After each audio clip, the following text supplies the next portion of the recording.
Bismillah. Assalamualaikum warahmatullahi wabarakatuh.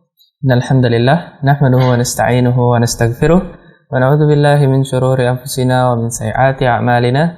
Man yahdihillahu fala mudhillalah wa man yudlil fala hadiyalah.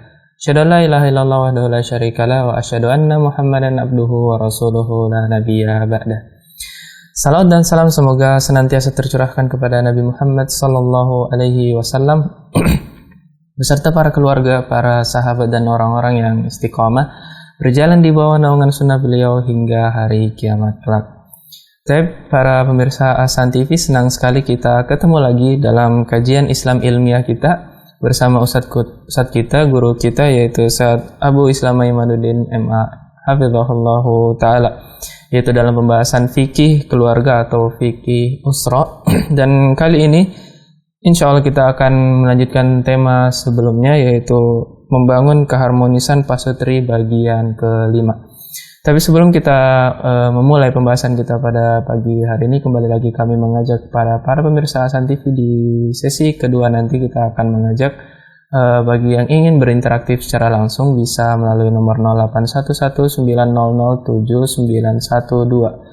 Ataupun bagi para pemirsa yang ingin bertanya melalui WhatsApp atau pesan singkat, bisa melayangkan pertanyaannya di nomor 081190079113. Dan kami harapkan pertanyaan Anda bisa disesuaikan dengan pembahasan kita pada pagi hari ini. Dan insya Allah juga pertanyaan Anda juga akan kami bacakan setelah Ustadz menuntaskan pembahasan pada pagi hari ini. Tapi tanpa memperpanjang waktu lagi, kita sapa terlebih dahulu Ustadz kita. Assalamualaikum warahmatullahi wabarakatuh, Ustadz. Waalaikumsalam warahmatullahi wabarakatuh. Bagaimana kabar Ustadz dan keluarga Ustadz? Alhamdulillah, insyaallah bikhair, sehat walafiat. Alhamdulillah Ustadz. Tapi Ustadz, semoga Allah memudahkan pertemuan kita pada pagi hari ini Ustadz. Tapi Ustadz, kami persilakan Ustadz untuk memulai pembahasan pada pagi hari ini. Falyatafaddal mashkuran. Bismillahirrahmanirrahim. Assalamualaikum warahmatullahi wabarakatuh.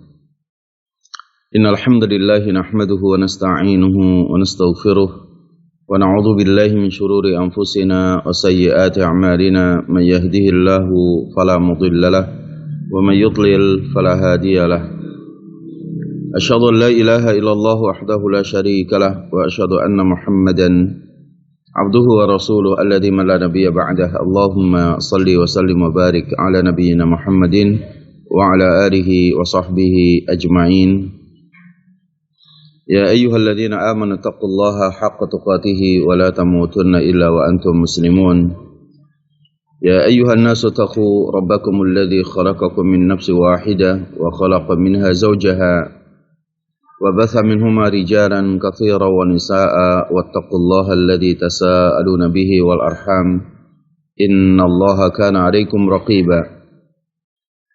يا أيها الذين آمنوا اتقوا الله وقولوا قولا سديدا يصلح لكم أعمالكم ويغفر لكم ذنوبكم ومن يطع الله ورسوله فقد فاز فوزا عظيما. أما بعد، فإن أصدق الحديث كتاب الله وخير الهدي هدي محمد صلى الله عليه وآله وسلم وشر الأمور محدثاتها وكل محدثة بدعة وكل بدعة ضلالة وكل ضلالة في النار. Ikhwatal iman, saudaraku kaum muslimin dan muslimat, para pemirsa Ahsan TV dimuliakan Allah Subhanahu wa taala. Alhamdulillah, kita kembali panjatkan puji dan syukur kita kehadirat Allah Jalla fi'ala atas segala karunia dan nikmat Allah untuk kita sekalian. Di pagi hari ini kita tentunya atas izin Allah, atas pertolongan Allah, ma'unah Allah Jalla wa'ala, kita kembali dalam majelis fikih kita dalam fiqhul usrah atau fikih keluarga yang kita ambil pembahasannya dari kitab Al-Wajiz fi Fiqh Sunnati wal Kitab Al-Ajiz, insyaallah. Tentunya para pemirsa Ahsan TV yang dimuliakan Allah Subhanahu wa taala, kita masih dalam pembahasan kita, yaitu edisi dalam membangun keharmonisan pasangan suami istri di bagian yang kelima, insyaallah. Hal ini berkaitan dengan bagian daripada keadilan yang Allah berikan kepada institusi atau kelembagaan yang disebut dengan rumah tangga atau keluarga. Kalau pada pembahasan yang sebelumnya kita membahas yaitu tentang hak seorang istri atas suaminya, dan ini bagian daripada upaya atau cara Islam membangun keharmonisan dalam rumah tangga atau keharmonisan pasangan suami istri. Di kesempatan kita pagi hari ini di bagian yang kelima, kita masuk akan pembahasan haqqur rajuli 'alal mar'ah, yaitu hak seorang suami atas istrinya. Sebagaimana yang kita ketahui bahwa keharmonisan itu akan bisa kita dapati ya, manakala masing-masing dari pasangan suami dan istri itu mengetahui apa yang menjadi haknya, lalu kemudian apa yang menjadi kewajibannya. Dan secara umum rusaknya keharmonisan dalam rumah tangga itu manakala salah satu dari pasangan suami istri itu tidak mau menunaikan kewajibannya, akan tetapi dia menuntut akan haknya. Untuk itulah bahwa kita perlu ada fikih dalam hal ini. Kita perlu ada pemahaman yang sama dalam upaya membangun keharmonisan dalam rumah tangga tersebut. Bagaimana mungkin keharmonisan akan kita dapati pada saat ketika seorang suami telah menunaikan kewajibannya sebagai suami, sebagai imam, sebagai qawam dalam rumah tangga, sebagai pengayom, pelindung, pendidik, ya dalam membangun rumah tangganya, akan tapi kemudian dia tidak mendapati haknya. Ini tidak mungkin terjadi keharmonisan. Begitupun kalau kita melihat sebaliknya, bagaimana mungkin seorang istri akan ya bersikap harmonis di hadapan suaminya manakala kewajiban seorang istri sudah ditunaikan tapi dia tidak mendapati haknya. Ya, maka upaya membangun keharmonisan dalam rumah tangga ini harus dibangun bersama oleh pasangan suami dan istri. Pada 4 bagian yang sudah lalu kita membahas tentang hak seorang istri atas suaminya. Kesempatan pagi hari ini insyaallah tabaraka wa taala kita akan masuk pada pembahasan haqqur rajuli 'alal mar'ati. Qala al-muallifu fadilat asy-syekh ad-doktor Abdul Adim Badawi hafizahullahu tabaraka wa ta'ala dalam kitab Al-Wajiz ini, beliau mengatakan inna haqqar rajuli 'alal mar'ati 'azimun. Ya, sesungguhnya hak seorang suami atas istrinya itu sangatlah agung. Hak seorang suami atas istrinya itu sangatlah besar. Bayyana Nabi sallallahu alaihi wasallam 'azamatahu biqaulihi. Nabi kita mulia sallallahu alaihi wasallam telah menjelaskan agungnya hak seorang suami atas istrinya. Betapa tingginya hak seorang suami atas istrinya. Artinya kewajiban istri kepada suami yang harus ia tunaikan, yang akan menjadi hak dari suaminya. Ini sangatlah agung, sangatlah besar. Dan hal ini kita dapati misalkan dalam satu hadis ya yang diriwayatkan yaitu oleh Al-Imam Al-Hakim, yaitu dari Abu Sa'id Al-Khudri radhiyallahu anhu ardahu. Nabi yang mulia sallallahu alaihi wa alihi wasallam menjelaskan haqquz zauji ala zaujatihi allau kanat bihi qurhatun falahasatha ma addat haqqahu. Kata Nabi kita mulia sallallahu alaihi wasallam, haqquz zauj ala zaujatihi, hak seorang suami atas istrinya, law kanat bihi kurha, kalau seandainya pada suami itu punya luka, fala hasatha, lalu luka itu dijilati oleh istrinya, artinya dibersihkan, meskipun membersihkannya itu menggunakan mulutnya, ma'addat haqqahu, maka belum bisa dikatakan seorang istri itu menunaikan kewajibannya kepada suaminya. Apalagi kalau luka tersebut itu luka yang sudah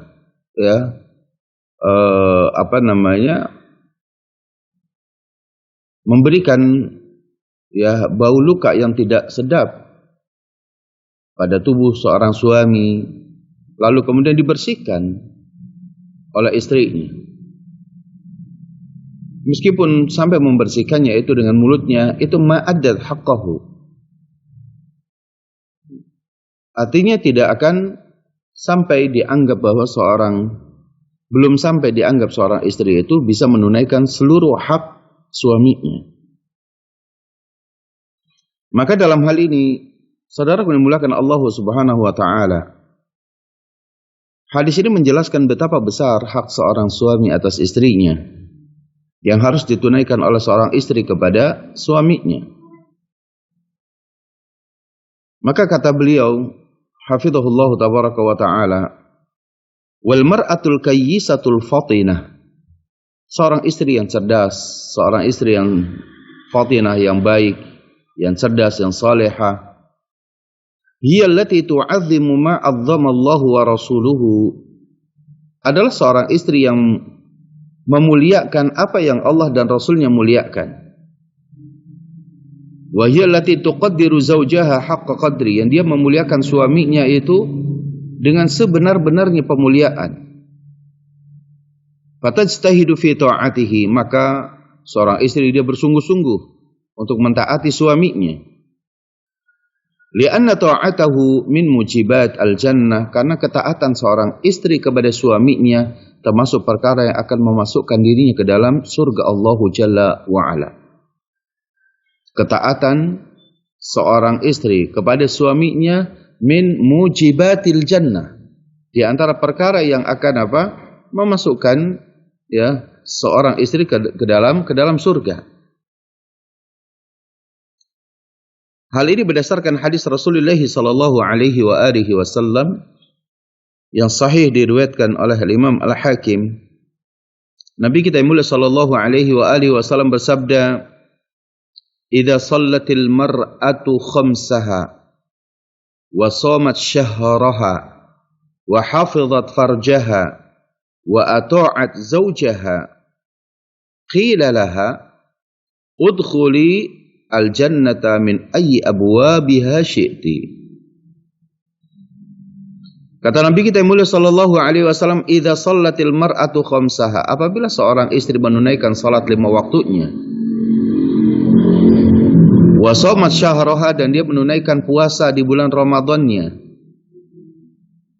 wa hafizat farjaha, dan dia menjaga kemaluannya hanya untuk suaminya, wa ata'at zawjaha, dan dia mentaati suaminya dengan sepenuh ketaatan, qila laha, maka dikatakan kepada seorang istri tersebut, udkhuli al-jannata, masuklah kamu ke dalam surga, min ayyi abwabiha syi'ti, dari pintu surga mana yang kamu suka.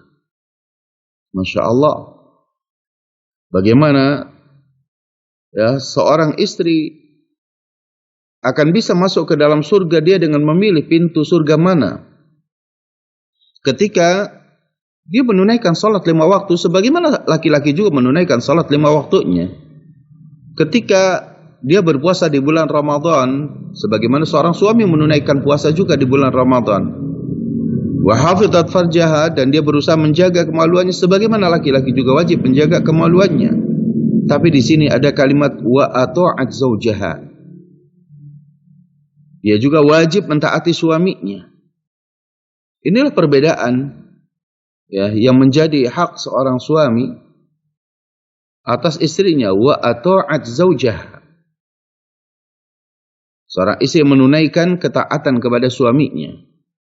Qila laha, dikatakan kepadanya, kepada wanita tersebut, kepada istri tersebut, udkhuli al-jannata min ayyi abwabiha syi'ti. Masuklah kamu ke dalam surga dari pintu surga mana yang kamu suka. Maka kata beliau, fata'ammali ayyatuhal muslimatu. Coba perhatikan duhai kaum muslimah sekalian, para istri, ya, para pemirsa Ahsan TV yang dimuliakan Allah Jalla wa Ala. Kaifa ja'ala Nabi sallallahu alaihi wasallam ta'ata az-zawji min mujibatil jannati kas-salati was-siyam.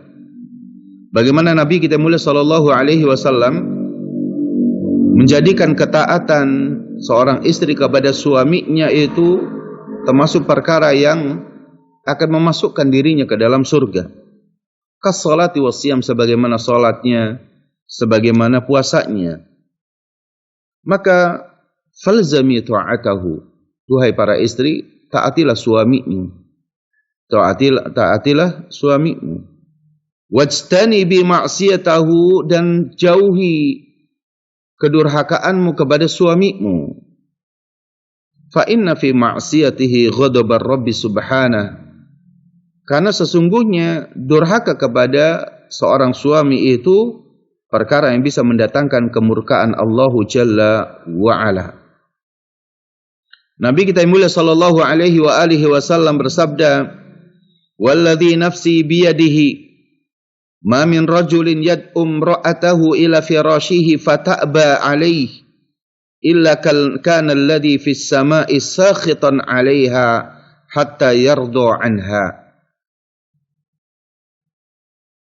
Demi yang jiwaku berada di tangannya, kata Nabi kita mulia sallallahu alaihi wasallam, demi yang jiwaku berada dalam genggaman Allah Jalla wa Ala, ma min rajulin, tidaklah dari seorang suami, seorang laki-laki, yad'u imra'atahu, yang dia memanggil istrinya, ila firashihi, untuk tidur bersamanya, fata'ba alaihi, lalu dia enggan atau dia tidak mau tidur bersama suaminya, illa kana kalladhi,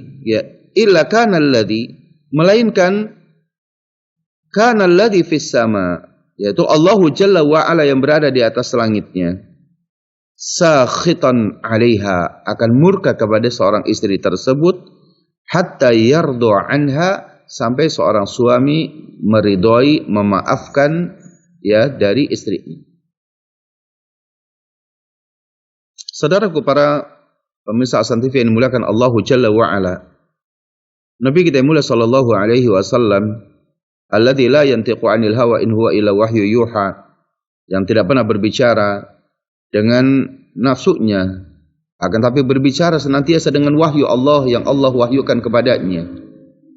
Maka hendaklah kita memperhatikan apa yang disabdakan oleh Nabi kita yang mulia sallallahu alaihi wa alihi wasallam, yang menjelaskan kepada kita betapa besar hak seorang suami atas istrinya, sehingga dalam riwayat Al-Imam Muslim ini sampai Nabi kita mulia sallallahu alaihi wasallam bersumpah, walladzi nafsi biyadihi, demi yang jiwaku berada dalam genggaman Allah Jalla wa Ala, ma min rajulin yad'u imra'atahu ila firashihi fata'ba alaih, tidaklah seorang suami yang memanggil istrinya, mengajak istrinya untuk ke tempat tidurnya, fata'ba alaih, lalu istrinya itu menolak, illa kana alladhi fis sama, melainkan yang di langit, yaitu Allah Jalla wa Ala, sakhitan 'alaiha, murka kepadanya, hatta yardu anha, sampai seorang suami itu meridhai istrinya atau memaafkan istrinya. Maka dari sinilah kita perlu fikih, kita perlu faham dalam masalah bagaimana membangun keharmonisan antara suami dan istri, dilihat dari hak dan kewajibannya. Maka yang pertama, saudara yang dimuliakan Allah Jalla wa Ala, di antara hak seorang suami atas istrinya, fal wajibu alaiki ayyatuhal muslimatu, wajib atas anda duhai muslimah, seorang istri, antadini li zaujiki bis sam'i wat ta'ati, untuk senantiasa dekat dengan suamimu, mendengar dan mentaatinya. fi kulli ma ya'muruki mimma la yukhalifu syar'a. Senantiasa mendengar dan mentaati setiap apa yang diperintahkan oleh suamimu dari apa yang tidak menyelisihi syariat. Wahdhari kullal hadar, ya, dan hati-hatilah minal ifrati fit ta'ati, berlebih-lebihan dalam mentaati seorang suami, hatta tuti'ihi fil ma'siyah, sehingga ia mentaati suaminya dalam bermaksiat kepada Allah.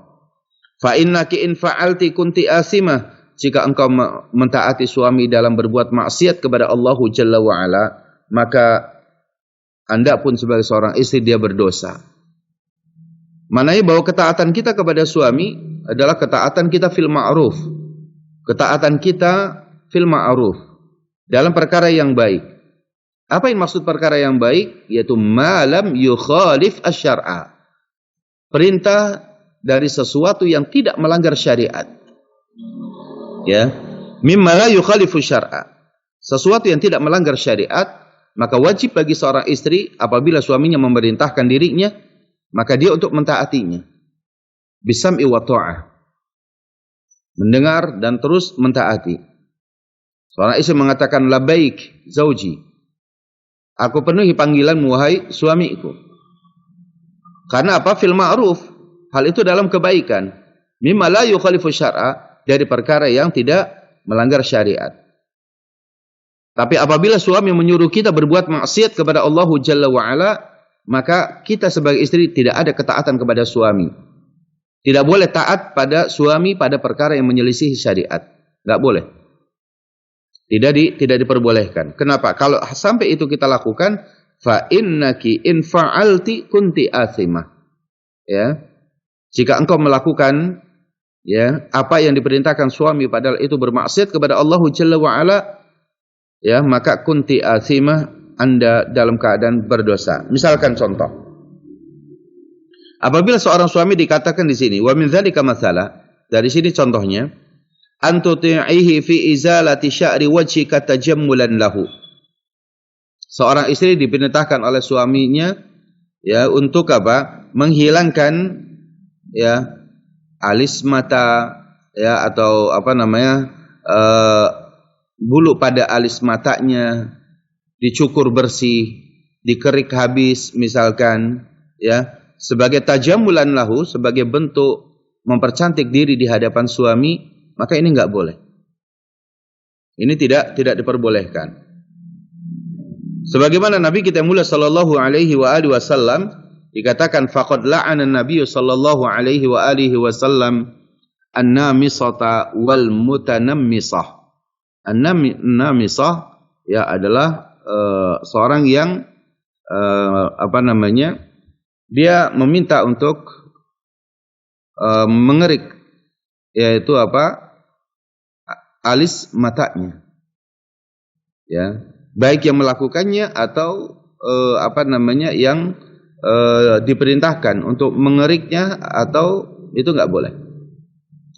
Ya, dilaknat oleh Nabi kita yang mulia sallallahu alaihi wa alihi wasallam. Atau misalkan seorang istri diperintahkan untuk keluar dari rumahnya tanpa pakai hijab, dengan membuka auratnya.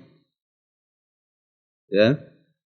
Atau misalkan bahkan suruh berdandan, ya, dengan dandanan yang berlebihan, berhias mempercantik dirinya ketika akan keluar dari rumahnya, entah menghadiri kondangan misalkan, atau pertemuan jamuan bersama suaminya, agar suaminya bangga misalkan di hadapan kawan-kawannya dan yang lainnya, maka ini enggak boleh.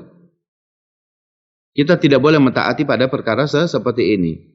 Maknanya adalah ikhwatul iman azani Allah, ketaatan seorang istri kepada suami itu hanya fil ma'ruf, pada perkara yang baik. Perkara yang baik itu ada perkara yang tidak melanggar syariat. Ya, perkara yang tidak melanggar syariat. Kalau melanggar syariat, seperti seorang istri diperintahkan suaminya untuk ikut kondangan bersamanya, atau ikut jalan-jalan keluar dari rumahnya, atau misalkan berbelanja di mall, tapi suruh mempercantik diri, ya, berdandan, tabarruj, sebagaimana tabarrujnya jahiliyah. Ya, dia menggunakan apa? menggunakan penghias-penghias wajah, pemerah pipinya, ya, lalu menggunakan celak matanya dan segala macam. Sehingga orang di luar sana, laki-laki di sana, semuanya melihat kepada dirinya. Bahkan bisa menilainya, kecantikannya, lalu dipuji, disanjung. Maka kita sebagai suami lalu senang dengan itu. Maka jelas ketaatan seorang istri kepada suami pada perkara seperti ini membuahkan dosa. Nabi kita mulia sallallahu alaihi wasallam, ya, dalam hadis yang sahih diriwayatkan oleh Imam Muslim, sinfani min ummati min ahli nari lam arahuma. Ya, ada dua golongan manusia dari umatku yang termasuk penghuni neraka, dan aku sebelumnya belum pernah melihat keduanya. Belum pernah melihat kedua golongan ini. Yang pertama, qaumun ma'ahum siyatun ka'adznabil baqari yadribuna bihan nas. Yaitu suatu kaum yang bersama mereka ada cemeti. Ya, ada alat untuk pukul. Ya, seperti seperti ekor-ekor sapi, yadribuna bihan nas, yang dengan itu bisa memukul manusia, bisa memukul orang. Artinya di sini bahwa ada satu kaum, ya, yang Rasul di zaman Rasul sallallahu alaihi wasallam ini tidak pernah didapati dan Rasulullah tidak pernah melihatnya. Ada seorang yang dia merasa dia berkuasa, lalu dia menggunakan cambuk, menggunakan cemetinya atau tongkatnya untuk mukul orang. Ya, entah itu misalkan dia diperintahkan atau memang dia sendiri yang melakukannya. Dia banyak menzolimi manusia, menakut-nakuti manusia misalkan. Dia pukul dengan tongkat-tongkat mereka, ya. Apalagi dia sampai memukul istrinya, dia memukul anak-anaknya, merasa dia lebih hebat, merasa dia berkuasa dan lain-lainnya. Ya, ini kaum yang terancam baginya menjadi penghuni neraka yang Rasulullah sallallahu alaihi wasallam tidak pernah melihat golongan ini. Yang kedua, yang berkaitan dengan pembahasan kita adalah apa? Wa nisaun kasiyatun 'ariyatun mumilatun ma'ilat. Yaitu seorang wanita yang berpakaian tapi dianggap 'ariyat. Seorang yang dia berpakaian tapi 'ariyat. Ya, dia tidak berpakaian. Berpakaian tapi telanjang. Disifati secara zahirnya dia berpakaian, tapi 'ariyat. Kenapa? Karena pakaian yang menutupi tubuhnya itu, ya, dia masih menampakkan warna kulitnya, masih mempertontonkan bagian-bagian dari tubuhnya yang semestinya seluruh tubuh wanita itu adalah aurat kecuali wajah dan telapak tangannya. Dalam pendapat yang rajih, yang kuat. Kalaupun kemudian dia menutupnya dengan cadar atau dia menggunakan sarung tangannya, maka kemuliaan baginya. Ya. Lalu kemudian dia berjalan, ya, lenggak-lenggoknya, lalu tutur kata dengan merayu-rayu. Ini akan muncul golongan wanita-wanita seperti ini yang Rasul sallallahu alaihi wasallam tidak pernah melihat golongan ini. Artinya Rasul, ya, di masa hidupnya Rasul sallallahu alaihi wasallam tidak pernah mendapati ada wanita yang berperilaku seperti ini. Tapi coba kita lihat di zaman ini, saudaraku yang dimuliakan Allah, para pemirsa Ahsan TV yang dimuliakan Allah Jalla wa Ala. Apa yang disabdakan oleh Nabi kita mulia sallallahu alaihi wasallam dalam hadis ini nyata. Betapa banyak wanita-wanita muslimah saat ini agak sulit bagi kita untuk membedakan apakah dia muslimah atau bukan muslimah. Kalau kita lihat ke pasar, kalau kita lihat ke mal-mal, kalau kita lihat ke masyarakat secara umum, ya, apakah dia muslimah atau bukan muslimah? Kita melihat wanita tidak ada bedanya. Hanya sedikit sekali, illa man rahimah rabbuh, kecuali siapa yang Allah rahmati dia, dan dia terus masih menggunakan, masih istiqamah, masih multazimah, komitmen dengan Islam, komitmen dengan syariat Islam, masih menggunakan, menjaga auratnya dia. Bahkan sebagian mereka dikatakan di sini ru'usuhunna ka'asnimatil bukhtil ma'ilah. Kepala-kepala mereka itu dengan sanggul-sanggul mereka yang kita lihat nih. Ya, wanita-wanita dengan sanggul-sanggulnya itu seperti punuk-punuk unta. Ya, kalau kita lihat sebagian mereka itu ya sanggul itu dia dengan menyambung rambut dirinya lalu diambil dari sanggul atau rambut yang lain lalu disambung. Dan ini haram hukumnya, enggak boleh. Ya, kata Nabi kita yang mulia sallallahu alaihi wasallam, wanita seperti ini la yadkhulnal jannata, dia tidak akan masuk surga. Wala yajidna rihaha, dan dia tidak akan mencium aroma surga. Wa inna rihaha la yujadu min masirati kadza wa kadza, pada sesungguhnya aroma surga itu bisa tercium dari jarak yang begitu jauh. Tapi wanita ini terhalangi ya oleh Allah Jalla wa Ala, melarangnya untuk bisa mencium aroma surga karena sebab dia berpakaian selama di dunianya tapi dia dianggap telanjang karena warna kulitnya, tubuhnya masih diperlihatkan kepada yang lain. Cara jalannya dia, kemudian tutur katanya, bahkan rambutnya, sanggulannya dan lain-lainnya. La yadkhulnal jannata, dia tidak akan masuk surga. Wala yajidna rihaha, dan dia tidak akan mencium bau surga. Wal'iyadzubillah.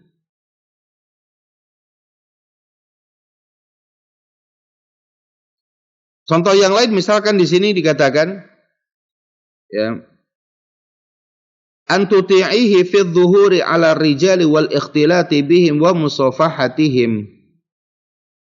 Mentaati suami untuk apa muncul di hadapan publik, bercampur dengan laki dan perempuannya, bahkan apa berjabat tangan. Kata suaminya, jabat tangan dengan si fulan, dia atasan saya.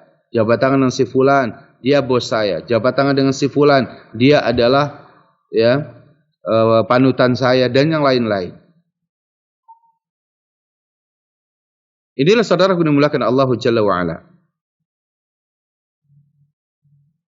Hal-hal seperti ini tidak diperbolehkan dalam syariat agama kita, ya, bahwa seorang suami wajib ditaati oleh kita, akan tetapi fil ma'ruf, pada perkara yang ma'ruf, pada perkara yang tidak bertentangan dengan syariat Allah Jalla wa Ala. Lalu kemudian berikutnya di sini poin yang kedua, wa min haqqi zauji ala zaujatihi, di antara hak seorang suami atas istrinya itu, antasuna irdahu wa tuhafidha ala syarafiha. Ya, antasuna irdahu wa tuhafidha ala syarafihi. Di antara hak seorang suami atas istrinya adalah apa? Yaitu seorang istri wajib menjaga kehormatan, ya, dan menjaga kemuliaan seorang suami. Wa antara amalahu wa waladahu, dan hendaknya dia apa? Menjaga hartanya, memelihara dan mendidik anak-anaknya. Wa sa'ira syu'uni manzilihi, dan seluruh urusan rumah tangganya wajib dijaga oleh seorang istri. Hal ini berdasarkan firman Allah Jalla wa Ala dalam surah An-Nisa ayat 34. Fas-salihatu qanitatun hafizatun lil ghaibi bima hafizallah. Wanita yang salihah, istri yang salihah, ada dua sifat di dalam ayat ini. Pertama, qanitat. Istri salihah adalah istri yang taat kepada Allah Jalla wa Ala, taat kepada Rasulullah sallallahu alaihi wasallam. Qanitat, ya, dia yang senantiasa menjaga apa yang menjadi hak Allah dan apa yang menjadi hak Rasulullah sallallahu alaihi wasallam. Itu qanitat. Karena menunaikan hak Rasul, ya, bagian daripada menunaikan hak Allah Jalla wa Ala. Ya. Maka apa? Wajib bagi seorang wanita, seorang istri yang salihah untuk qanitat. Itu yang pertama. Yaitu untuk menjaga apa? Menjaga ibadahnya dia kepada Allah Jalla wa Ala, menjaga hak-hak dirinya kepada Allah dan Rasulnya sallallahu alaihi wasallam. Yang kedua adalah apa? Hafizatun lil ghaibi bima hafizallah.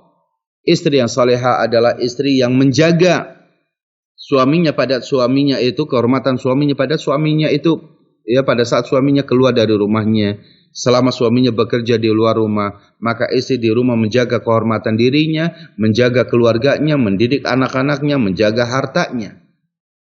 Ya. Hafizatun lil ghaibi bima hafizallah.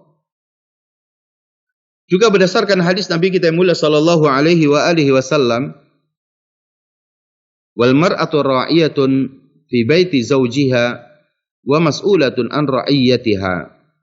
Seorang istri adalah pemimpin dalam rumah suaminya. Ya, seorang istri adalah pemimpin dalam rumah tangga suaminya. Wa mas'ulatun an ra'iyatiha, dan seorang istri akan diminta pertanggungjawaban di hadapan Allah tentang apa? Tentang rumah tangganya. Tentang apa yang ia lakukan pada saat suami tidak berada di dalam rumahnya. Adakah harta yang keluar tanpa seizinnya? Adakah barang-barang yang hilang tanpa sepengetahuan suaminya? Akan diminta pertanggungjawaban oleh Allah. Wa mas'ulatun an ra'iyatiha. Untuk itulah wajib kita berhati-hati ikhwatal iman, ya, para muslimah sekalian, kaum istri, untuk menunaikan hak-hak seorang suami. Yang ketiga, wa min haqqi zawji ala zaujatihi. Di antara hak seorang suami atas istrinya. Ya, di antara hak seorang suami atas istrinya atau kewajiban istri kepada suaminya, an tatazayyana lahu wa tatajammala. Dia berdandan untuk suaminya dan mempercantik diri untuk suaminya. Wa an tabtasima fi wajhihi daiman wa la ta'bas. Dan hendaknya dia selalu senyum kepada siapa? Kepada suaminya, dan jangan cemberut. Jangan bermuka masam. Wa la tabdu fi suratin yakrahuha. Jangan sampai kita menampakkan diri kita di hadapan suami kita itu dengan apa? Ya, dengan wajah yang tidak disukai suaminya. Ya. Faqad akhraja Tabrani min hadis Abdullah bin Salam. Al-Imam At-Tabrani meriwayatkan hadis yang diriwayatkan dari sahabat Abdullah bin Salam radhiyallahu an. Qala Nabi sallallahu alaihi wa alihi wasallam, khairun nisa, ya, sebaik-baik istri. Sebaik-baik istri. Man tasurruka idza absarta. Yaitu seorang istri yang membahagiakanmu, menyenangkanmu apabila kamu melihatnya. Wa tuti'uka idza amarta, dan mentaatimu apabila ya dia memerintahkannya. Ya, memerintahkan istri. Wa tahfadhu ghaibataka fi nafsiha wa malik, dan seorang istri yang menjaga kehormatan suaminya pada saat tidak ada, ya, dan menjaga kehormatan dirinya dan harta suaminya. Saudara dimulakan Allah Jalla wa Ala. Inilah hadyu Nabi sallallahu alaihi wasallam. Inilah petunjuk Nabi kita mulia sallallahu alaihi wasallam. Maka sebaik-baik istri itu adalah apa? Yang kalau kita melihatnya menyenangkan diri kita, ya, dia tidak bermuka masam, apalagi misalnya sampai dia melawan kepada suaminya, tidak mendengarkan nasihatnya. Ya, mestinya dia mentaati apa yang diperintahkan oleh suami, dan dia mestinya menjaga. Pada saat suami tidak ada, maka dia tetap berada di rumahnya, dia menjaga kehormatan dirinya, menjaga kehormatan keluarganya, menjaga hartanya. Dan apabila kalaupun dia harus keluar dari rumahnya, maka dia bisa izin, ya, selama hal itu tidak safar, maka dia bisa minta izin kepada suaminya akan kemana. Inilah yang disampaikan di dalam Islam, untuk semuanya adalah memuliakan kaum wanita dan untuk terjaga keharmonisan pasangan suami istri. Ya, tapi apa kata Fadilatul Syekh di sini dikatakan wal ajabu kullul ajab. Begitu banyak yang mengherankan kita semua. Min ihmalil mar'ati li nafsiha fi baitiha bi hadrati zawjiha. Betapa banyak seorang istri yang cuek terhadap dirinya di rumahnya di hadapan suaminya. Sementara apa? Wa ifratiha fil ihtimami bi nafsiha wa ibda'i zinati 'indal khuruji min baitiha. Sementara dia berdandan berhias dengan berlebihan ketika dia akan keluar dari rumahnya. Sampai seakan-akan kemudian ada istilah yang diungkapkan ya oleh sebagian orang seakan-akan bahwa apa? Khirdun fil baiti wa ghazalun fil syari. Ini istilah orang Arab mengatakan kepada seorang istri yang ketika di rumah dia cuek, tidak pernah mempercantik dirinya, tidak pernah berdandan untuk suaminya. Tapi ketika keluar, dia berdandan berhias. Maka apa kata orang Arab mengatakan? Khirdun fil bait wa ghazalun fil syari. Ya. Seakan-akan ada seekor monyet di dalam rumahnya, seekor kera di dalam rumahnya, tapi ada kijang di jalanan. Maknanya adalah apa? Di rumah dia tidak pernah berdandan, sementara kalau keluar ya dia berdandan. Ini ungkapan yang nasihat yang sangat-sangat mendalam bagi kita kepada seorang wanita yang sangat tegas. Jangan sampai kemudian apa? Kita disifati sebagaimana sebagian orang mengatakan, karena kita tidak pernah berdandan, maka kita dianggap sebagaimana al-qird, ya, sebagaimana kera. Sementara ketika kita berdandan di luar rumahnya, yaitu seperti kijang yang dia tampak cantik, tampak indah, ya, tampak menawan dia di luar rumahnya. Wal-'iyadzu billah. Maka fattaqillaha ya amatallahi fi nafsik wa zawjik. Bertakwalah kamu kepada Allah, duhai muslimah, pada dirimu dan juga pada suamimu. Ya. Fa innahu ahaqqun nasi bi zinatika wa tajammulik. Karena suami itu adalah orang yang paling berhak mendapati kecantikan dirimu. Suamimu itu adalah yang paling berhak mendapati dandananmu. Wa iyyaki wa ibda'az zinati liman la yajuzu lahu ru'yatuha. Maka tinggalkan, jauhi oleh kita, ya, untuk menampakkan perhiasan di hadapan apa? Di hadapan orang yang tidak boleh kecuali suaminya. Kecuali kepada suaminya. Fa inna hadza min as-sufuril muharram, karena ini termasuk dandanan yang diharamkan di dalam Islam. Inilah hak seorang suami yang begitu besar dari seorang istri, yaitu antatazayyana lahu wa tatajammala. Yaitu dia berhias, berdandan, mempercantik diri itu untuk suaminya. Jangan sampai kebalik. Di rumah dia cuek, tidak pernah dandan, tapi ketika dia akan keluar rumah, baik itu mau pengajian, mau itu datang ke saudaranya, atau sekedar jalan-jalan, maka tidak boleh baginya berdandan. Ya.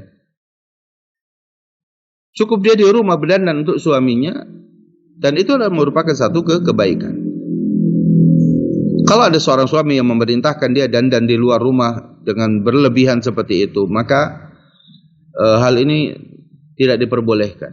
Apalagi kalau sampai suaminya itu bangga dengan kecantikan istrinya yang dipublish misalkan, maka ini suami yang tidak memiliki ghairah, tidak memiliki kecemburuan, dan suami ini termasuk dayuth, ya, termasuk dayuth, suami yang terancam tidak akan mencium bau aroma surga. Wal-'iyadzu billah. Kemudian poin yang keempat, ikhwatal iman a'azzani Allah, wa min haqqi zawji 'ala zawjatihi an talzama baitahu. Seorang istri yang baik adalah seorang istri yang senantiasa dia, ya, berada di dalam rumahnya. An talzama baitahu, dia senantiasa berada di dalam rumahnya. Fala takhruja minhu walau ilal masjid illa bi idzni. Dia tidak keluar apa? Dia tidak keluar dari rumahnya meskipun dia ke masjid kecuali dengan izin suaminya. Dia datang ke kajian, dia wajib izin kepada siapa? Ya, wajib izin kepada suaminya. Ya.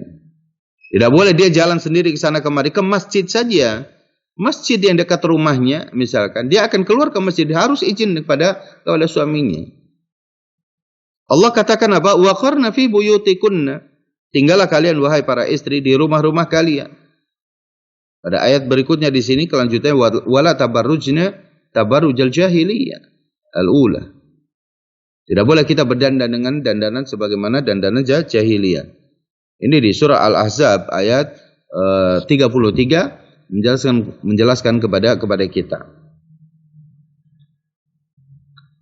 Kemudian di antara perkara yang harus ditunaikan oleh seorang istri, ya, kepada suaminya atau menjadi hak suami atas istrinya adalah apa? Alla ta'dzana fi baitihi illa bi'idzni. Tidak mengizinkan siapapun masuk ke dalam rumahnya kecuali atas izin suaminya.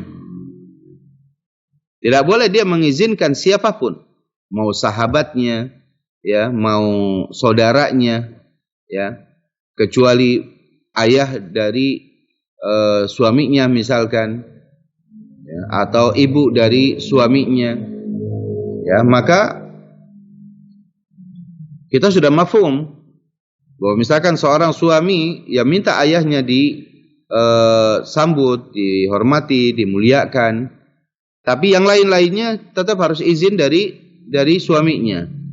Nabi kita mulia sallallahu alaihi wasallam, ya, dalam hadis yang sudah kita bahas pada poin sebelumnya, Nabi yang mulia mengatakan fahaqqukum alaihinna, maka hak kalian para suami atas mereka, itu para istri, alla yuti'na furusyakum man takrahun. Tidak boleh ada yang duduk di tempat tidur, ya, suami itu orang yang engkau tidak suka, yang tidak disukai suami. Wala yadhanna fi buyutikum liman takrahun, dan tidak boleh mengizinkan siapapun masuk ke dalam rumah kecuali apa? Ya, kecuali yang atas izin suaminya. Ya, wala yadhanna fi buyutikum liman takrahun.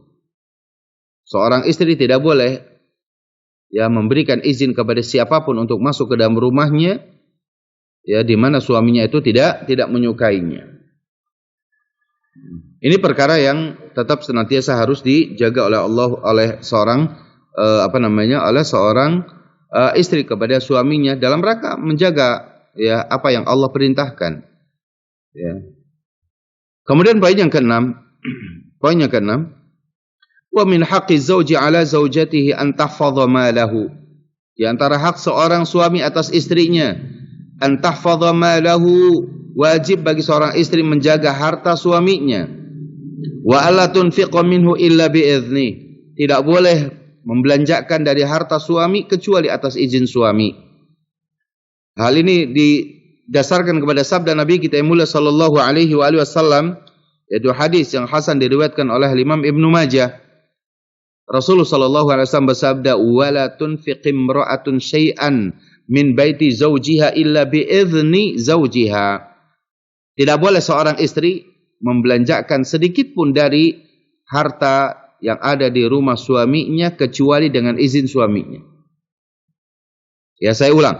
Wala tunfiqi imra'atun syai'an, ya, tidak diperbolehkan seorang istri membelanjakan sesuatu min baiti zawjiha, dari harta milik suaminya itu, atau yang ada di rumah suaminya itu, illa bi'izni zawjiha, kecuali dengan izin siapa?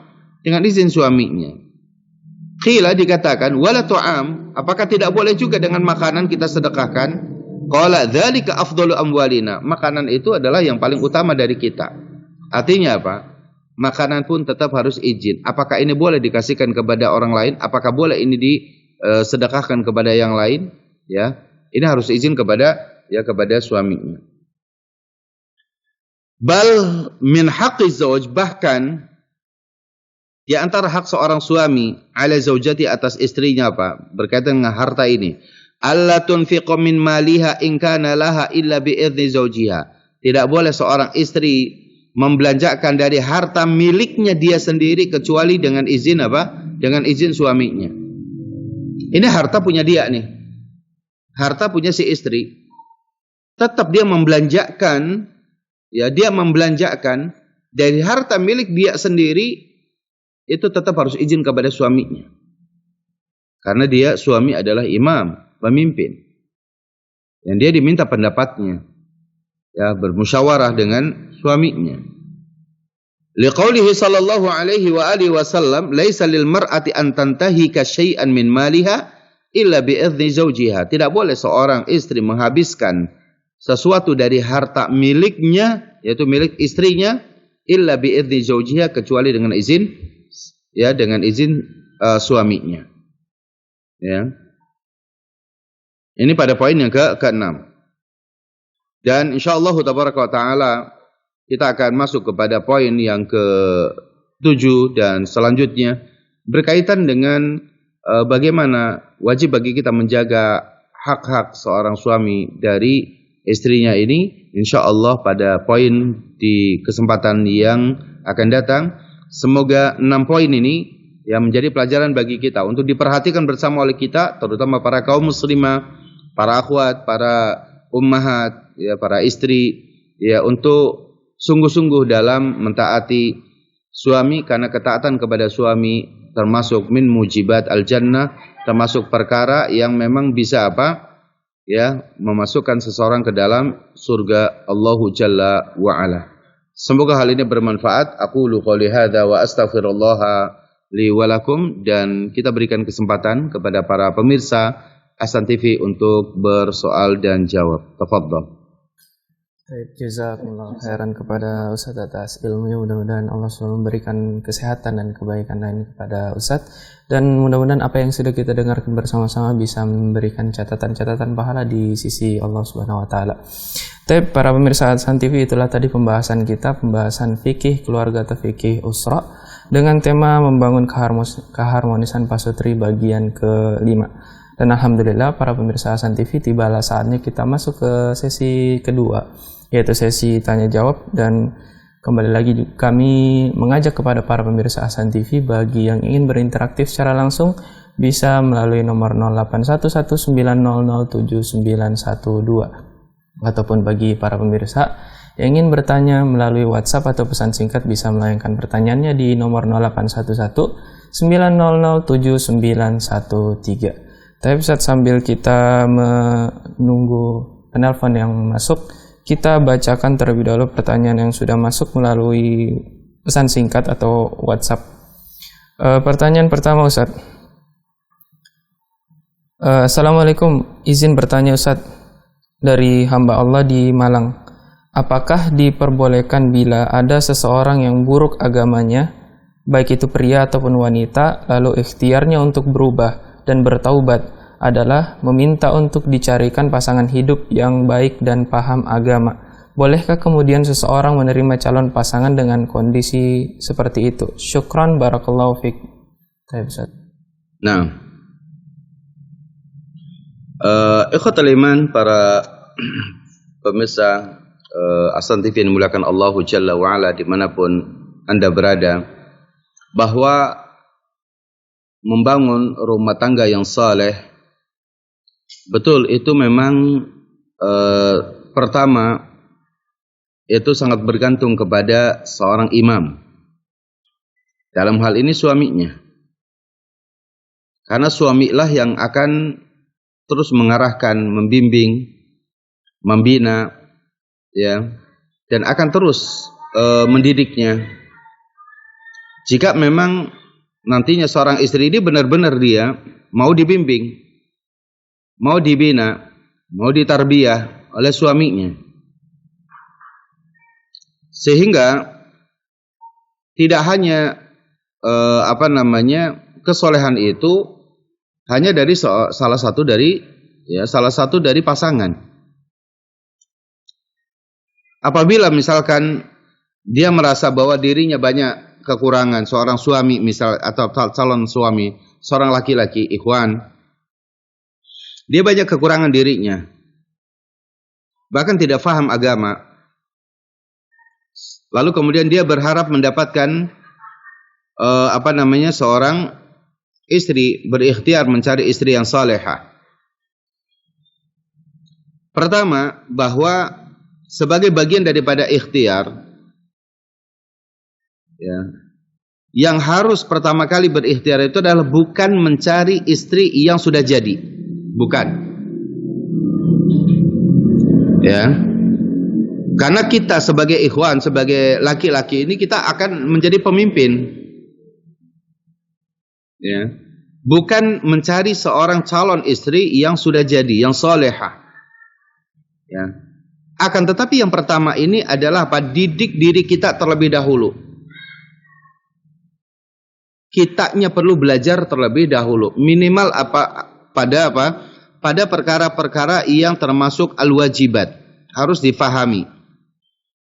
Kita duduk di majelis kajian terlebih dahulu, kita mengenali perkara-perkara yang wajib, bagaimana cara wudu, cara tayamum, cara sholat, puasa, zakat, dan lain-lain. Karena ini perkara-perkara yang wajib. Makna silaturahim seperti apa gitu ya. Nah, yang wajib-wajib ini harus diketahui oleh kita sebagai seorang apa? Sebagai seorang suami nantinya.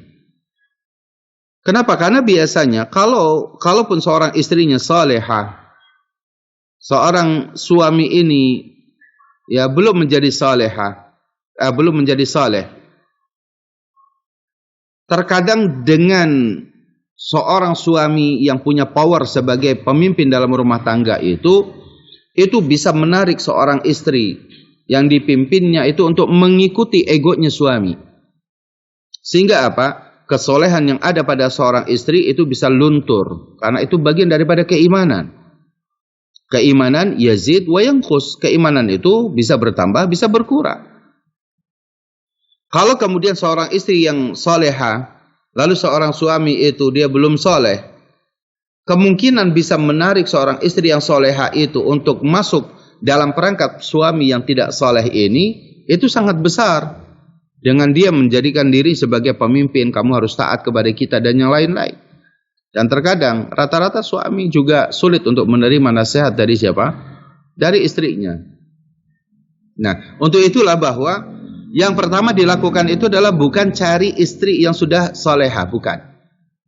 Seorang laki-laki ketika akan dia mengetahui kekurangan dirinya, yang harus ia lakukan apa? Aslih nafsak.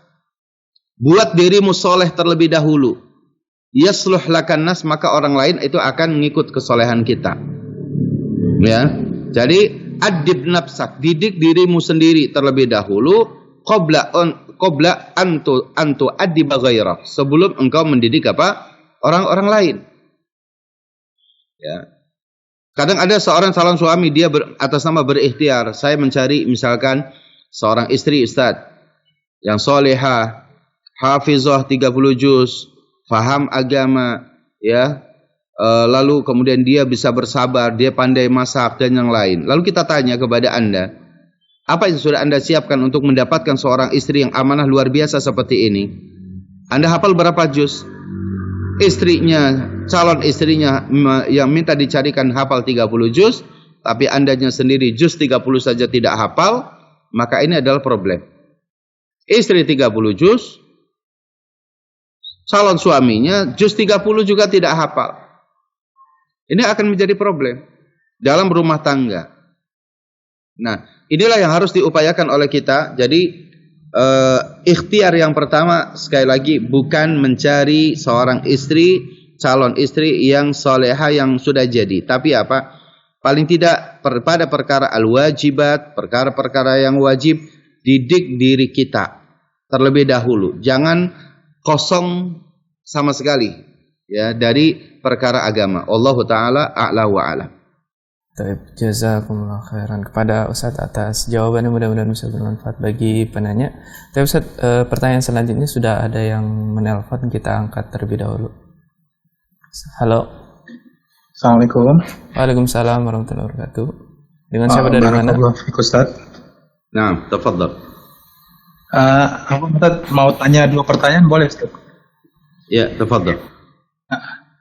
Yang pertama Ustaz, misalkan suami belum punya kendaraan Ustaz, yang mana istri kan sering pulang balik kantor itu dengan driver online, nanti di situ kan yang ada ada kholwat gitu Ustaz. Nah, gokar gitu misalkan ya.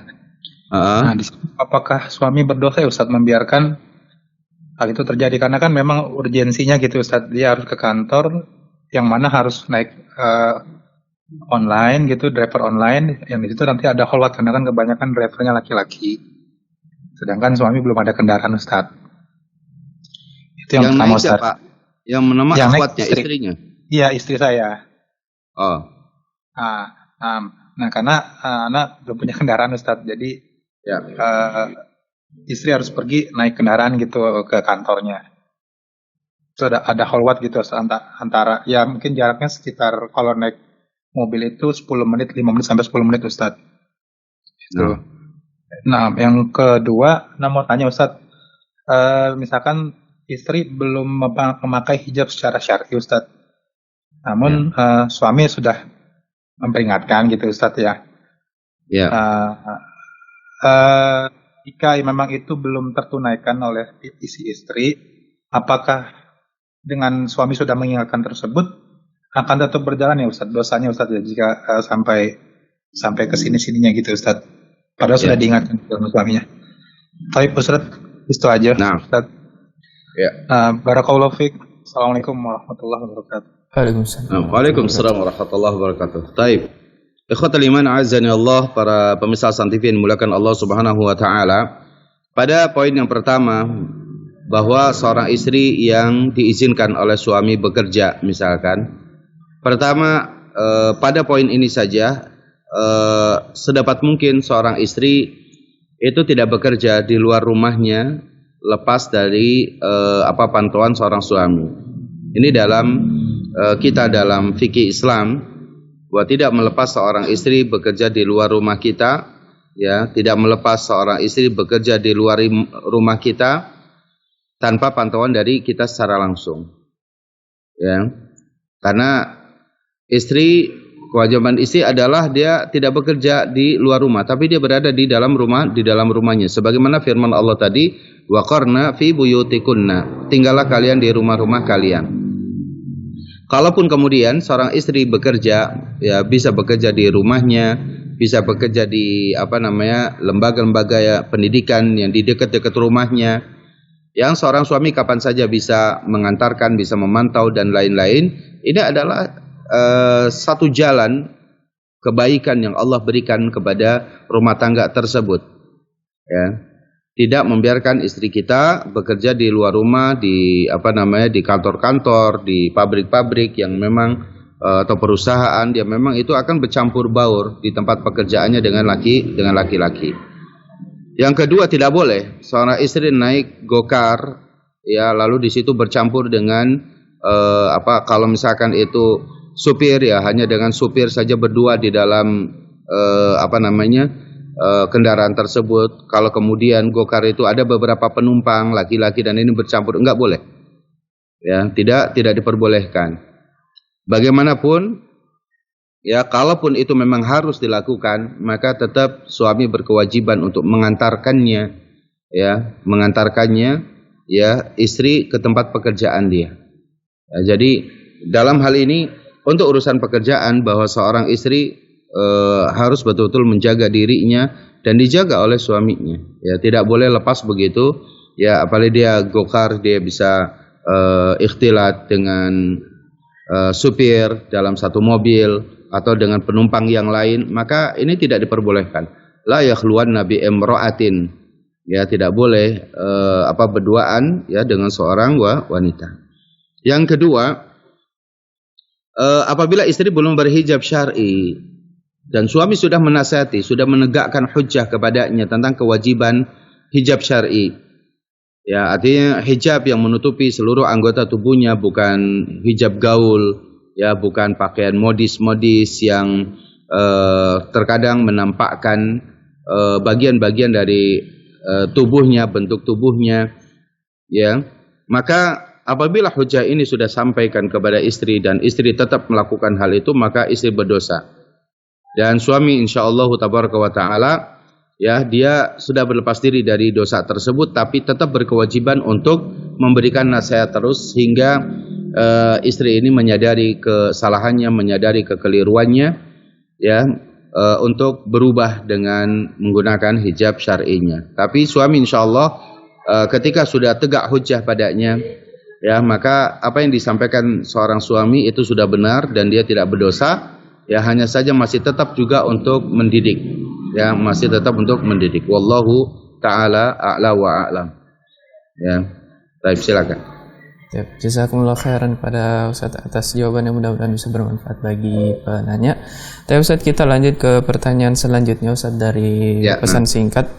Assalamualaikum warahmatullahi wabarakatuh. Ustaz, apakah boleh istri memberi orang tuanya uang tanpa izin suami dari hamba Allah di Palembang? Dan apabila sedekah tanpa izin suami, apakah boleh juga, Ustaz?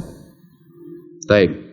Kalau kembali kepada teks hadis yang sebagaimana tadi saya sampaikan, maka tidak boleh seorang istri, ya, bersedekah, menginfakkan apapun, ya, jangankan dari harta suaminya, dari harta miliknya dia sendiri, itu seorang suami wajib mendapati pengetahuan atau diminta izinnya. Meskipun itu dari harta seorang istri. Ya, bukan berarti bahwa seorang suami ingin menguasai harta tersebut, tapi suami akan diminta pertanggungjawaban di hadapan Allah terhadap apa yang dipimpinnya. Ya, kullukum ra'in wa kullukum mas'ulun an ra'iyati. Setiap diri kalian adalah pemimpin dan akan diminta pertanggungjawabannya di hadapan Allah. Siapa yang dipimpin? Adalah istri. Termasuk apa yang dimiliki oleh istri akan dipimpin. Ya, untuk alis saja, untuk alis yang suami tidak pernah belanja alis. Bulu alis pada mata istri itu suami tidak pernah belanja alis. Itu murni ciptaan Allah Jalla wa'ala. Tapi kemudian kalau suami nyuruh mengeriknya, mengeroknya, mencukurnya, suami berdosa, bahkan dilaknat oleh Nabi kita mulia sallallahu alaihi wasallam. Istri juga sama. Ya kan? Itu padahal milik Allah Jalla wa'ala. Suami tidak pernah memeliharanya, tidak pernah memberikan sesuatu padanya, tapi itu saja tidak diperbolehkan. Maka dari sinilah harus kita pahami, seorang istri hendaknya dia apa? Hendaknya dia tetap minta izin kepada suaminya. Ya, dia minta ridhonya bahwa dari penghasilan atau dari uang belanja ini saya minta izin untuk bisa saya kirimkan kepada ayah saya, kepada ibu saya dan yang lain-lain. Dan selama kita insya Allah berbuat baik kepada suami, maka suami kita ya akan juga berbuat baik kepada kita.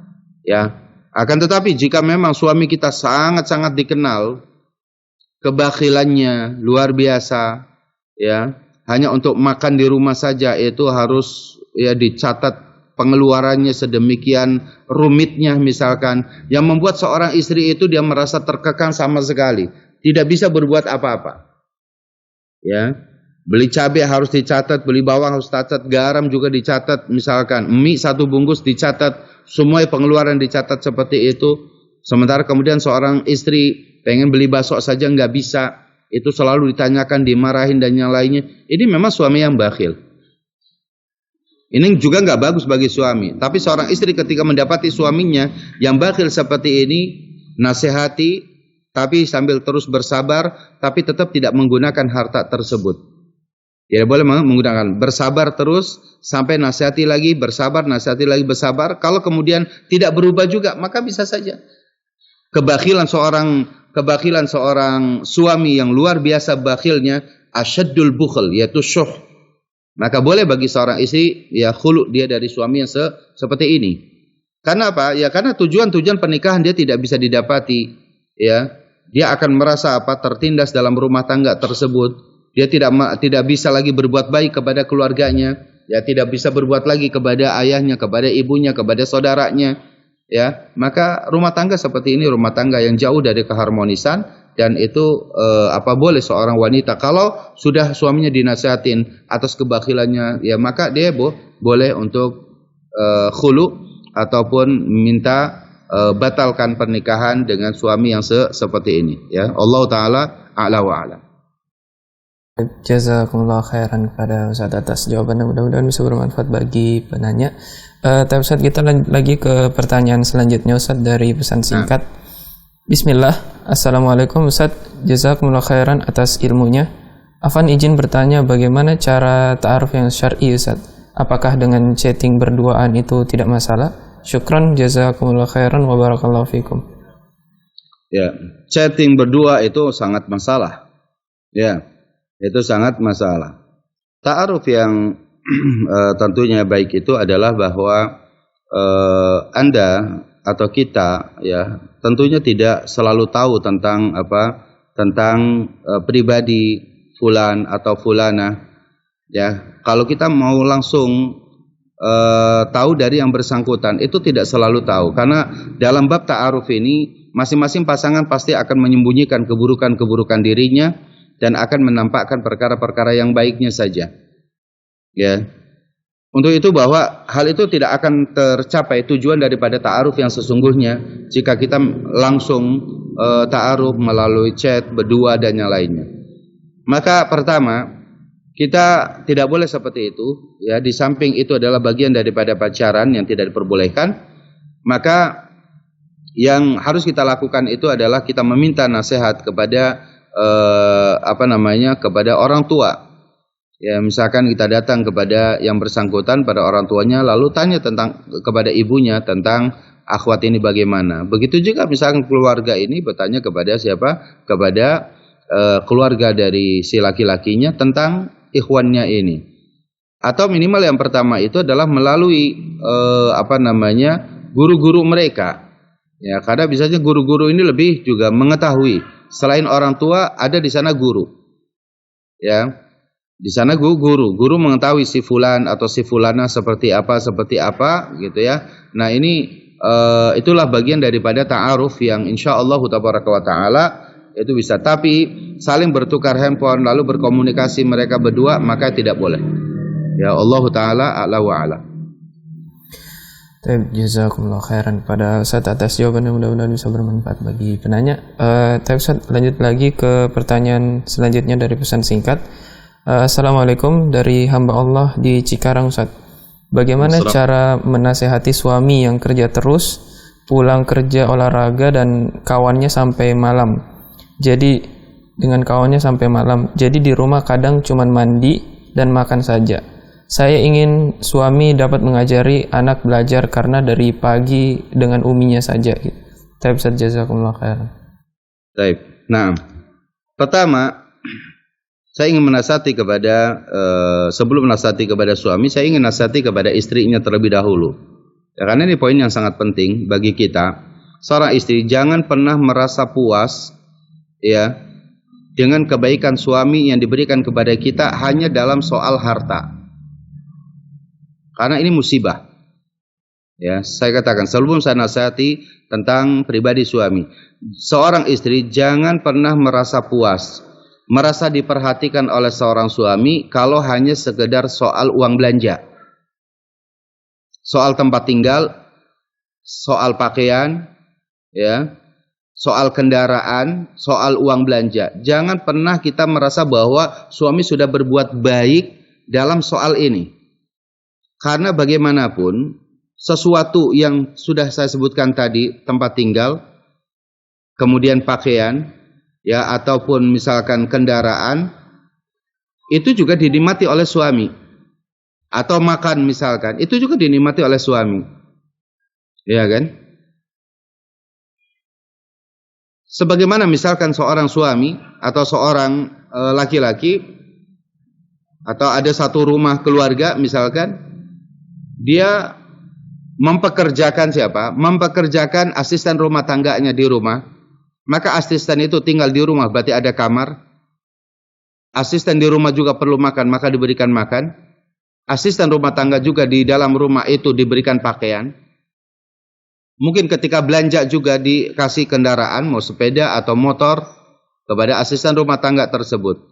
Lalu kemudian kalau kita sebagai istri posisinya sama dengan asisten rumah tangga, apa bedanya kita dengan dia? Kalau seorang istri saja merasa apa? Merasa sudah puas dengan apa? Suami saya baik, ngasih rumah, ngasih tempat tinggal, ngasih ini, ngasih ini. Kepada pembantunya juga sama seperti itu. Maka harus ada yang berbeda. Yaitu adalah apa? Pertanggungjawaban di hadapan Allah soal pendidikan agama ini jauh lebih penting dari itu semuanya. Ya, pendidikan seorang suami terhadap istri dalam soal agama, soal pendidikan anak ini jauh dari apa? Jauh dari segera tempat tinggal. Ya. Tempat tinggal kalau tidak suami belum bisa membelikannya, membangunnya, bisa dengan ngontrak. Kendaraan masih banyak. Ya, dengan apa? Dengan kendaraan-kendaraan umumnya. Makan masih banyak warung-warung yang ada. Tapi soal pendidikan agama, kalau bukan karena suami yang mengajarkan, kalau bukan ada seorang seorang ustadz yang mengajarkannya, ada majlis-majlis ilmu, itu kita selamanya tidak akan pernah mendapatkan kalau suaminya ternyata tidak mampu mengajarkan agama kepada istrinya. Maka dalam hal ini seorang istri, saya katakan, jangan merasa puas dengan apa yang diberikan oleh seorang suami dalam soal harta. Karena kalau kita merasa puas dengan soal harta seperti itu, maka itulah nanti cara pandang suami kepada kita. Kan yang penting sudah saya kasih nafkah kamu. Tempat tinggal kan sudah ada. Ya kan? Kendaraan juga sudah saya kasih, makan sudah saya kasih. apalagi yang kamu tuntut? Nah kan begitu jadinya. Kenapa? Karena kitanya sendiri sebagai seorang istri merasa sudah cukup puas dengan itu. Bahkan ada seorang ibu rumah tangga yang setiap hari terserah suami mau seperti apa saja, yang penting tanggal 1 dilihat di rekeningnya kiriman dari suami itu transferannya sudah masuk. Ini apaan? Rumah tangga seperti apa seperti itu? Ikhwatal iman, a'azzani Allah. Ya.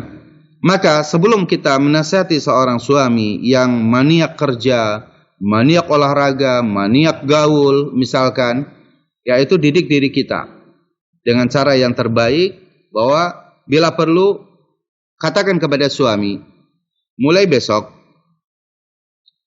kalau waktu tidak pernah diberikan kepada kita sebagai keluarga, sebagai istri, silakan, tidak perlu ngasih uang belanja lagi kepada saya. Ya, silakan juga tempat tinggal juga nggak perlu. Ya, kamu bisa tinggal di rumah orang tuamu, saya bisa tinggal di rumah orang tua saya. Kamu tidak perlu ngasih makan saya akan minta makan kepada orang tua saya. Ya, kamu nggak perlu nyediain kendaraan, saya siap meminta kendaraan dari orang tua saya. Ya, kalau kamu waktunya habis di luar rumah, setiap hari dari habis subuh sudah bekerja terus sampai datang misalkan waktu maghrib, waktu isya. Setelah itu mandi sebentar, lalu dengan teman-temannya dia ke futsal, olahraga dan yang lain-lainnya, sampai kemudian ngobrol, pulang kemudian hingga jam 10-11 malam. Ya, capek, tidak ada sempat ngobrol, tidak ada berbicara dengan anak-anak, nanti subuh bangun berangkat lagi seperti itu. Hidup seperti apa kita ini seperti itu?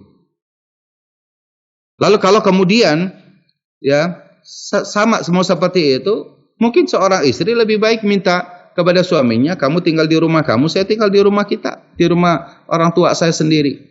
Maknanya adalah tidak ada pernikahan. Ya, tidak ada pernikahan. Pernikahan itu adalah sebagaimana yang sudah kita bahas. Bagaimana seorang istri mendapati suaminya itu isya sudah berada di rumah. Bisa banyak diskusi, bisa banyak berbicara. Ya, mungkin anak-anak belum tidur, bisa apa yang bisa disampaikan. Mungkin bisa kita sekedar makan bersama di situ dengan keluarga. Bukan 1 pekan sekali. Kalau seorang suami bisa makan dengan kawan-kawannya setiap hari kerja, ya, masa makan dengan istrinya sendiri, dengan anak-anaknya sendiri, itu makan itu sepekan sekali. Nah, inilah yang harus disampaikan. Maka pertama, sebelum saya nasihati suami seperti ini, ya, kepada para istri, jangan pernah merasa puas dengan hanya sekedar uang belanja, karena itu akan penilaian buruk dari seorang suami kepada kita. Kita dinilai dengan uang, kita dinilai dengan harta tersebut. Tidak. Ada izzah, ada kemuliaan bagi seorang istri, yaitu adalah mendapati didikan agama dari seorang suami. Di antaranya adalah suami harus meluangkan waktu untuk ngajar kita, ngajar istrinya. Kalau nggak bisa ngajar, suami menggandeng tangan istrinya ke masjid. Untuk duduk di majelis ilmu, bukan di tempat-tempat ngobrol, bukan di lapangan futsal, bukan di lapangan basket dan yang lainnya, tidak. Ya kan? Waktu ba'da isya cari muamalah taklim, bab muamalah di mana, akidah di mana, belajar. Itu. Dari situlah rumah tangga akan sakinah, akan mawaddah, akan rahmah. Ya, Allah taala a'la wa a'lam. Baik, jazakumullah khairan kepada Ustaz atas jawabannya, mudah-mudahan bisa bermanfaat bagi penanya. Tapi Ustaz, lanjut ke pertanyaan selanjutnya dari YouTube, pertanyaan dari YouTube Ustaz, dari Ismelda Amir. Ustaz, apabila istri harus izin pada semua hal seperti yang diperintahkan agama, bagaimana cara yang terbaik agar tidak menyulitkan saat istri minta izin dan saat suami memberi izin? Tapi Ustaz, jazakumullah khair.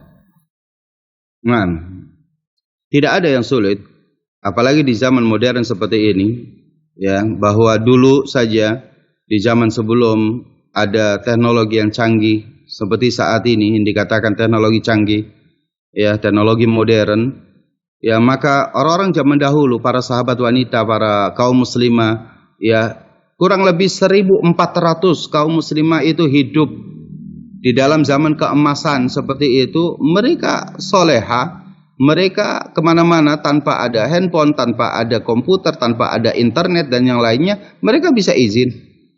Ya, mereka bisa apa? Bisa beraktivitas tetap mereka. Kenapa kemudian dengan apa? Ya, dengan keadaan kita di zaman modern seperti ini, ya, kita bisa nelpon, kita bisa WhatsApp, kita bisa SMS, ya, lalu kemudian sampaikan tujuannya mau kemana, ya kan? Ini hal-hal ini jangan kemudian bahwa teknologi ini yang katanya bisa membantu kita, tapi semakin kita membuat jauh diri kita dari Allah Jalla wa'ala, ya, membuat diri kita bermaksiat kepada Allah Subhanahu wa taala, durhaka kepada suami, dan ini akan menyebabkan keharmonisan rumah tangga itu yaitu jadi berantakan, ya. Jadi tidak ada yang sulit bagi kita, dan kalaupun ada sedikit kesulitan wajar, sabar. Ya, karena hidup ini bagaimanapun itu Allah katakan, ya ayyuhalladzina amanu isbiru wasabiru warabitu wattaqullah. Ya, di akhir surat Ali Imran Allah katakan, wahai orang yang beriman, bersabarlah kalian, tingkatkanlah kesabaran, warabitu, dan ikatkan diri kita terus untuk senantiasa taat kepada Allah Jalla wa'ala. Ribat dulu betul menjaga perbatasan untuk jihad di jalan Allah. Tapi ribat, ketika kita tidak ada jihad, maka ribat kita itu adalah apa? Bermujahadah, bersungguh-sungguh untuk menguatkan kesabaran dan kesabaran tersebut. Ya, terkadang kita ini nggak sabar. Ya, misalkan apa? Suami belum balas SMS, suami belum balas WhatsApp dan yang lain. Lalu kemudian apa? Menganggap suami kurang perhatian dan yang lainnya. Tingkatkan kesabaran kita, tingkatkan husnuzon kepada kita, ya, kepada suami, maka akan ada kebaikan untuk kita. Allah Taala a'la wa a'lam. Alhamdulillah khairan kepada Ustaz. Mudah-mudahan bisa bermanfaat bagi penanya. Ustaz, kita lanjut ke pertanyaan selanjutnya. Sudah ada penelpon yang masuk. Kita angkat terlebih dahulu. Halo? Halo? Sudah tersambung? Halo? Halo, Assalamualaikum. Waalaikumsalam warahmatullahi wabarakatuh. Dengan siapa, dari mana?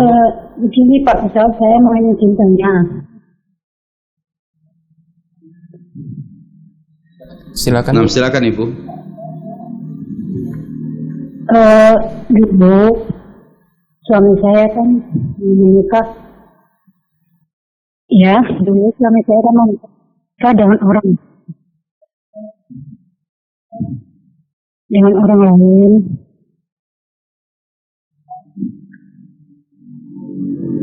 Suara Ibu putus-putus ya. Terus Tidak suami saya menikah dengan saya. Nama suami saya itu selalu terus mintanya itu. Maaf jari. Tadi singkat, diperjelas lagi.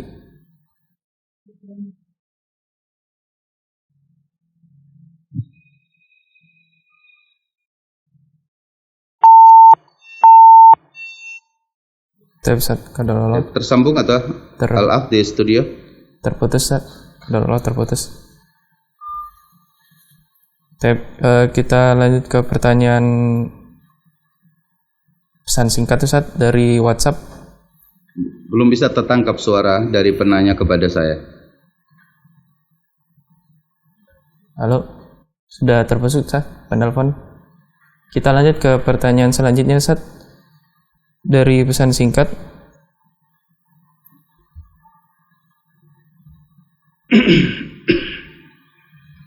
Bismillah. Ustadz, kalau seorang suami berakhlak buruk, pemabuk, tidak memberi nafkah kepada istri, sedang istri adalah istri kedua, seorang guru honorer beranak satu, yang selalu dipaksa untuk bisa membantu dia mendapatkan pinjaman riba untuk modal dan lain-lain, sehingga istri selalu saja jadi terbebani untuk membayar hutang-hutangnya. Dan sekarang istri sudah tidak kuat lagi hidup berumah tangga dengan suami ini karena merasa capek harus selalu membayar hutang-hutangnya. Belum lagi dengan akhlak yang buruk, lisan yang kasar. Berdosakah bila istri meminta cerai dengan suami? Syukron wa barakallahu fiik dari hamba Allah di Purwakarta, Ustaz. Ya. Saya melihat dari pertanyaan yang ada, meskipun saya tidak tahu kenyataan seperti apa, tapi jikalau memang apa yang disampaikan oleh ibu yang bertanya tentang keadaan suami yang seperti ini, ya dia suami akhlaknya buruk, dia mabuk, dan ini adalah melakukan perkara-perkara yang bermaksiat kepada Allah Jalla wa'ala, lalu kemudian dia riba, ya juga, lalu kemudian memaksa istrinya untuk mencari pinjaman untuk membayar hutang-hutang seperti ini, maka ya kalau sudah dinasihati terus dan masih berulang, maka sebaiknya pisah. Ya, khulu dari suami seperti ini, maka itu insya Allah akan jauh lebih baik, ya, lebih tenang kita menjalankan agama, ya, karena sudah tegaknya hujjah kepada seorang suami yang akhlaknya rusak, ibadahnya juga tidak lagi bisa diharapkan. Jadi lahir dan batinnya tidak bisa didapati dari seorang suami yang seperti ini. Ya, lahirnya dari nafkahnya tidak pernah didapati, bahkan seorang istri harus menanggung utang-utang suaminya. Lalu kemudian secara batinnya dia mental seorang istri, ya dia harus berhadapan dengan utang-utang yang begitu banyaknya, tidak mendapatkan pendidikan, tidak mendapatkan suri teladan, contoh-contoh agama atau pendidikan yang baik, maka tidak lagi bisa diharapkan kebaikan dari suami model seperti ini. Maka bismillah, bawakan ke khulu misalnya. Kalau dia istri kedua atau apa yang tidak memiliki suratan yang lainnya, ya maka lepas dari suami, bisa bicara dengan keluarga suami, ya, lalu kemudian pisah. Nah, ini mungkin akan kebaikan dari kebaikan kedepannya bagi seorang istri insyaallah taala. Baik, demikian. Taib, jazakumullah khairan kepada Ustaz, mudah-mudahan bisa bermanfaat bagi penanya. Taib Ustaz, pertanyaan terakhir Ustaz di pertemuan kita pada pagi hari ini Ustaz. Pertanyaannya, Ustaz, apakah sah haji seorang istri yang tidak dengan suami istri pergi haji sedangkan suami masih ada, tetapi dia tidak punya biaya untuk haji? Mohon penjelasannya Ustaz, syukran, jazakumullah khairan. Ya, secara umum apakah sah hajinya tanpa mahram gitu ya, atau tanpa suami karena tidak ada biaya? Pertama, memang sedapat mungkin bahwa haji seorang wanita ini itu dengan mahramnya atau dengan suaminya, jika memang itu mampu dilakukan oleh kita. Atau misalkan seorang wanita, seorang istri bisa berhaji dengan ayahnya atau dengan abangnya dan yang lainnya, jika hal itu berbarengan. Ada dari keluarganya yang bisa menjadi mahram, entah pamannya gitu ya, meskipun tanpa suami, ya mungkin dengan mahramnya dan yang lainnya. Karena untuk menunaikan ibadah yang wajib, maka suami tetap wajib memberikan izin kepada istrinya selama istrinya di sana itu beribadah haji dengan mahramnya, dengan ayahnya atau dengan abangnya atau dengan adik laki-lakinya misalkan yang berangkat, sedangkan dengan suami belum ada biaya ke sana misalkan. Nah, itu kalau memang misalkan seperti itu. Tapi kalau pertanyaan secara umum, apakah hukumnya, apakah sah hajinya seseorang, ya dia jalan sendiri ke sana? Ya, hajinya memang sah. Ya, akan tapi selama dalam safarnya itu dia berdosa kepada Allah Jalla wa'ala, karena Rasul mengatakan la tusafirul mar'ah illa ma'adhi mahramin. Tidak boleh seorang wanita, janganlah seorang wanita bersafar kecuali dengan mahramnya, ya, atau dengan suaminya.